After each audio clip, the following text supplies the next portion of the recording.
সবার কমেন্ট ছিল আমাদের নাকি মা মেয়ে লাগতেছে।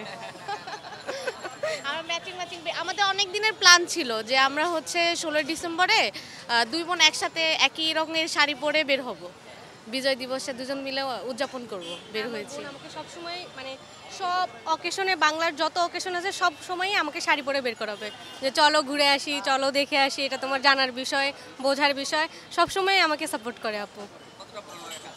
অনেক ভালো লাগা কাজ করে, কারণ এখন আমরা যেই পরিস্থিতিতে আছি সেই পরিস্থিতিতে দাঁড়ায় দেখা যাচ্ছে যে ঘর থেকে বেরোইতে আমাদের ভয় লাগে, কারণ দেশের যে অবস্থা, ঘর থেকে বের হইতে আমাদের যেখানে ভয় লাগে সেখানে আমার বোন আমাকে সবসময় সাপোর্ট করে, বাইরে বের হও, ঘোরাফেরা করো, দেখো, বুঝো, মানুষের সাথে চলাফেরা করো, জীবনযাত্রার মান ধরো। আমাদের দেশের সংস্কৃতিটা সম্পর্কে জানতে হবে আমাদের।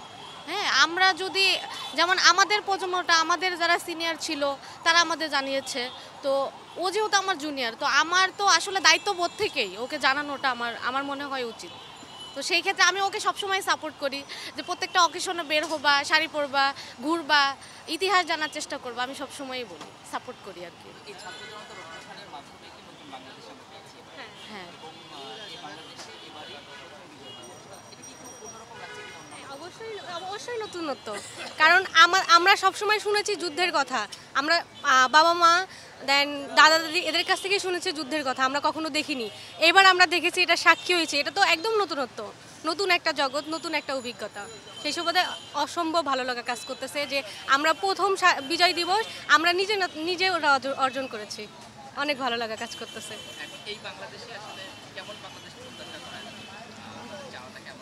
সবসময়ই চাই যে দেশের মানুষ যেন ভালো থাকে, আমরা যেন সুস্থিভাবে চলাফেরা করতে পারি। আর সবচেয়ে বড় কথা আমি বললাম যে এখন ঘর থেকে বেরোতেই ভয় পাই, মানে ভয় পাই, সবাই ভয় পায়, সেই সুবাদে আমরাও ভয় পাই। আপু আমাকে সাপোর্ট করতেছে, আর কিন্তু আদার্স যেই লোকজন আছে সবার ফ্যামিলি কিন্তু সাপোর্ট করে না, সবাই নির্দ্বিধায় যাতে বেরোতে পারে এমন একটা বাংলাদেশ আশা করি সবসময়। দেশের যে অবস্থা, কোথাও গেলে রাজনীতি রাজনীতি রাজনীতি, এই রাজনীতির যে কোলাহল, এই কোলাহলের মানে এই শব্দটা যেন আর না শুনতে হয়, দেশ সবসময় শান্তিতে থাকুক, শান্তিতে আমরা থাকি, এটাই আশা করি। হ্যাঁ, সেটাতে তো আমরা বিজয়ী, আমরা বিজয় তো অর্জন করেই ফেলছি, আমরা বিজয়ী। এখন দেশ ভালোভাবে গঠন করতে পারলে দেশের সব কিছু শান্তি শৃঙ্খলা, জনগণ শান্তিতে থাকলে ওইটাই হচ্ছে আসল বিজয়। এটা যদি হয় তাহলে বিজয়ের আসলে মানে আমরা সঠিক পৌঁছাইতে পারছি এটাই মনে করব আমি।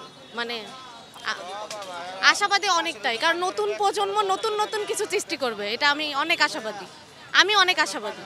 আর আমি হচ্ছে সব কিছু নেগেটিভ জিনিস পজিটিভ ভাবতে পছন্দ করি, আমি কোনো কিছু নেগেটিভ ভাবি না।